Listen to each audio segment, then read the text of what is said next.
Hi guys, welcome back to the channel. నేను మీ Durga Prasad. So 2023లో సెన్సేషనల్ క్రియేట్ చేసిన ద కేరళ స్టోరీకి సీక్వెల్గా వచ్చిన movie the Kerala story 2 goes beyond. ఇది కేవలం కేరళ ఓన్లీ కేరళనే కాదు, దేశంలో డిఫరెంట్ పార్ట్స్లో జరుగుతున్న మత మార్పిడులు, లవ్ జిహాద్ అలాంటి సెన్సిటివ్ టాపిక్స్ మీద ఈ స్టోరీ మొత్తం సాగుతుంది. మరి ఈ పార్ట్ 2 ఎలా ఉందో ఏంటి అనేది మనం ఈరోజు రివ్యూలో తెలుసుకుందామా, మాట్లాడుకుందాం. అలాగే మాట్లాడుకుందాం, మనం లైక్ చేయండి, వీడియో లైక్ చేసి ఛానల్ సబ్స్క్రైబ్ చేసుకుని అలాగే బెల్ ఐకాన్ ఆన్లో పెట్టుకొని మరిన్ని రివ్యూస్ అండ్ రియాక్షన్స్ అలాగే ఫిల్మీ అప్డేట్స్ కోసం. అయితే మెయిన్ స్టోరీలోకి వస్తే సేమ్ ఇది కూడా, ఈ సినిమా కూడా ముగ్గురు అమ్మాయిల చుట్టూ తిరుగుతుంది. మొదటగా సురేఖ ఉల్కా గుప్తా, కొచ్చికి చెందిన ఒక మోడ్రన్ అమ్మాయి సలీం అనే జర్నలిస్టులో ప్రేమలో పడి అన్నీ వదులుకొని ఎలా మోసపోయింది ఫస్ట్ అమ్మాయి. ద సెకండ్ అమ్మాయి నేహ, అదేనండి మన ఐశ్వర్య ఓహాజ్. సో గాల్వియార్ నుండి వచ్చిన అథ్లెట్ తన కెరియర్ కోసం ఏదో సహాయపడతాడని చెప్పి అతని నమ్మకంతో ఒకరిని ప్రేమిస్తుంది. అండ్ ఇంకో మూడో అమ్మాయి వచ్చేసి దివ్య, అదితి భాటియా అనమాట ఒక అమ్మాయి.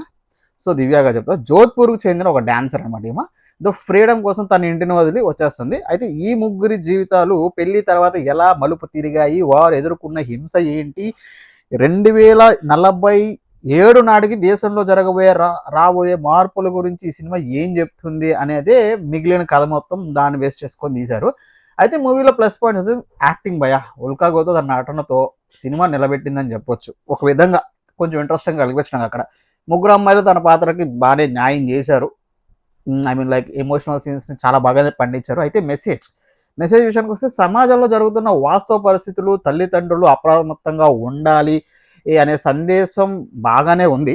బికాస్ ఇలాంటివి ఏమైనా జరగవచ్చు అనేది ఒక మెసేజ్ ఇట్స్ ఓకే, అది మంచిగా అనిపించింది. అయితే ఫస్ట్ హాఫ్ కొంచెం స్లో ఉన్నప్పటికీ సెకండ్ హాఫ్లో వచ్చి కొన్ని సన్నివేశాలు కొన్ని ఇంట్రెస్టింగ్గా ఉంటాయి చూడడానికి, మనకి అక్కడ అనిపిస్తుంది.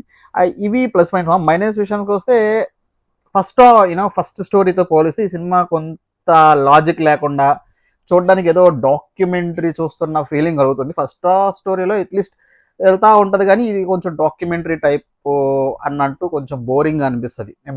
ది కేరళ స్టోరీతో కంపేర్ చేసుకుంటే 2 అనేది ఎక్కువ డాక్యుమెంటరీ టైప్ అని నాకు అనిపించింది. మరి మీకేమనిపించింది కింద కామెంట్ చేయండి. సారీ మామ, కొన్ని సన్నివేశాల్లో చూస్తే మాత్రం ఓవర్ యాక్టింగ్ చేశారేమో, అది చూడడానికి కొంచెం మళ్ళీ ఏంటంటే అది న్యాచురల్గా అనిపించలేదు సినిమా ఫ్లోలో. సో కావాలనే బలవంతంగా నటించిన ఫీలింగ్ అయితే నాకు అనిపించింది.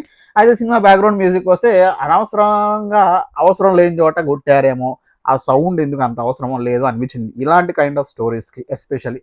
సో ఇది నాకు అనిపించింది. అయితే ఓవరాల్గా చెప్పాలంటే ఇది కేరళ స్టోరీ 2 ఒక సామాజిక అంశం మీద తీసినప్పటికీ ఇందులో చూపించిన సన్నివేశాలు వాస్తవాలని మన మేకర్స్ అయితే కేరళ స్టోరీ 2 మేకర్స్ అయితే చెప్తున్నప్పటికీ ఇంకొందరు ఇది ఈ ప్రచారం కోసం ఇలాంటివి యూజ్ చేస్తున్నారా అనేది ఉంది. అయితే మొత్తానికి ఈ సినిమా చూడొచ్చో లేదన్నా మాట్లాడుకుందాం. నాకేమనిపించింది రివ్యూ ఇచ్చేసుకుందాం.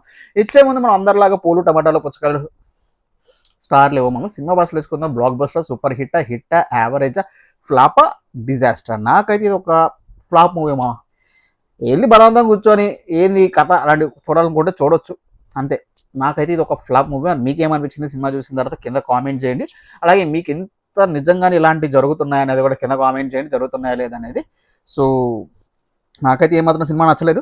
సో మీకు నచ్చితే లైక్ చేసి ఈ వీడియో, మన రివ్యూ నచ్చితే లైక్ చేసి వీడియోని సబ్స్క్రైబ్ ఛానల్ సబ్స్క్రైబ్ చేసుకోండి, వీడియో లైక్ చేయండి. ఉంటామా ఓకేనా? ఉంటా బాబాయ్, టాటా, నెక్స్ట్ వీడియో బాబాయ్.